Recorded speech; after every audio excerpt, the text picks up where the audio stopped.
महाविकास अघाड़ी यानी एमवीए गठबंधन के नेताओं ने सिंधुदुर्ग के राजकोट किले में छत्रपति शिवाजी महाराज की मूर्ति गिरने के विरोध में 1 सितंबर को जूता मारो अभियान चलाकर विरोध मार्च निकालने की घोषणा की है।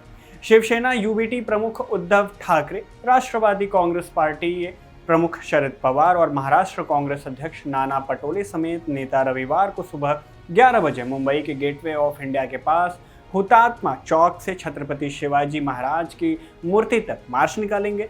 क्या है पूरा मामला, समझेंगे इस वीडियो में। एमवीए की ओर से इस आंदोलन को सरकार को जूता मारो आंदोलन का नाम दिया गया है। इस दौरान एनसीपी यानी कि शरद चंद्र पवार के अध्यक्ष शरद पवार, शिवसेना यूबीटी प्रमुख उद्धव ठाकरे और कांग्रेस के प्रदेश अध्यक्ष नाना पटोले समेत सभी प्रमुख विपक्षी नेता हाजिर रहेंगे। उद्धव ठाकरे की ओर से महाविकास अघाड़ी की तरफ से शिव सैनिकों से सम्मिलित होने की अपील भी की गई। इस दिन एमवीए की ओर से हुतात्मा चौक से गेटवे ऑफ इंडिया तक मार्च किया जाएगा। शिवाजी की मूर्ति गिरने पर सियासत तेज हो गई है। क्यों? क्योंकि पिछले दिसंबर में नौसेना दिवस पर सिंधुदुर्ग के राजकोट किले में प्रधानमंत्री नरेंद्र मोदी द्वारा अनावरण की गई छत्रपति शिवाजी महाराज की 35 फुट ऊंची मूर्ति 26 अगस्त को दोपहर में ही गिर गई, जिसके बाद इसे लेकर सियासत तेज हो गई।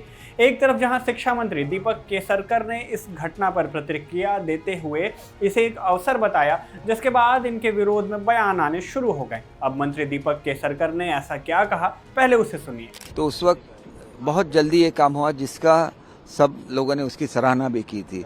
उसमें कुछ टेक्निकल फॉल्ट हो, चाहे वो विंड का प्रेशर हो, जो हो गया है उसका मुझे ऐसे लगता है कि एक अपॉर्चुनिटी भी है कि हमारे जो अरबी समुद्र में छत्रपति शिवाजी महाराज का स्टैचू बन रहा था वो उसी तरह का, मतलब बहुत ही ऊंचा स्टैचू अगर यहाँ बनता है तो एक पूरे इंडिया में एक आकर्षण रहेगा।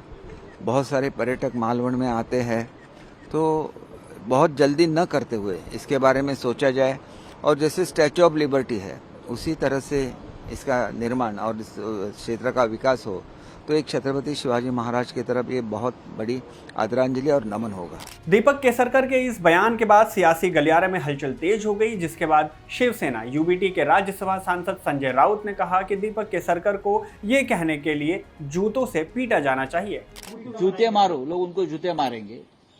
ऐसी दिमाग में जिनके गंदगी भरी है कि जो आदमी मंत्री बोलता है महाराष्ट्र का कि पुतला गिर गया, अच्छा हो गया, या अच्छे के लिए हुआ है, ऐसी व्यक्ति देवेंद्र फडणवीस के साथ काम करती है। एकनाथ शिंदे की गैंग, हाँ, जिसको बनाया फडणवीस ने, ये गैंग, और फडणवीस बोलते हैं, फडणवीस उनकी वाहवाह कर रहे हैं। ऐसे लोग मिनिस्ट्री में है, कैबिनेट में है, जो छत्रपति शिवाजी महाराज का इतना स्टैचू गिरने के बाद बोलते अच्छा हुआ। जूते मारने चाहिए उसको देवेंद्र फडणवीस ने। अगर वो सच्चे शिव भक्त है तो एक केसरकर को मंत्रालय के सामने जूते मारो। इस पूरे मामले पर जिस तरह से केंद्र सरकार का नाम भी सामने आ रहा था, उस पर सवाल उठ रहे थे। उसके बाद पीएम मोदी का भी बयान इस मुद्दे पर सामने आया, जिसमें उन्होंने इस पूरे मामले पर शिवाजी महाराज से माफी भी मांगी। छत्रपति शिवाजी महाराज ये सिर्फ नाम नहीं है, हमारे लिए छत्रपति शिवाजी महाराज ये सिर्फ राजा महाराजा राजपुरुष मात्र नहीं है, हमारे लिए छत्रपति शिवाजी महाराज आराध्य देव है।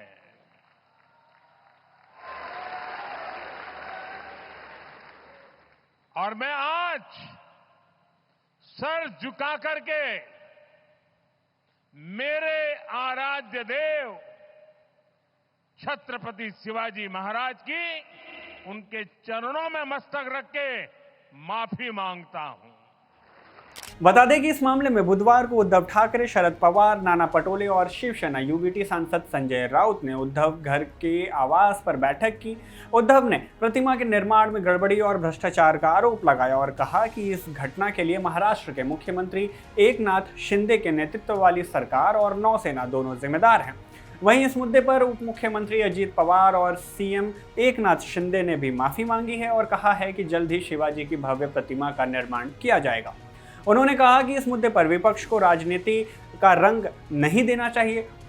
क्योंकि शिवाजी महाराज हम सभी के भगवान हैं और उनके दिखाए रास्ते पर ही वो लोग कामकाज कर रहे हैं। खैर, इस पूरे मूर्ति गिरने के मामले को लेकर के सोशल मीडिया पर खूब बातें कही गई। आप इस पूरे मामले पर क्या राय रखते हैं कमेंट बॉक्स में हमें जरूर बताएं। वीडियो अगर पसंद आई हो तो इसे लाइक करें, शेयर करें और देश दुनिया की ऐसी खबरों में बने रहने के लिए इन खबर को सब्सक्राइब जरूर कर लें।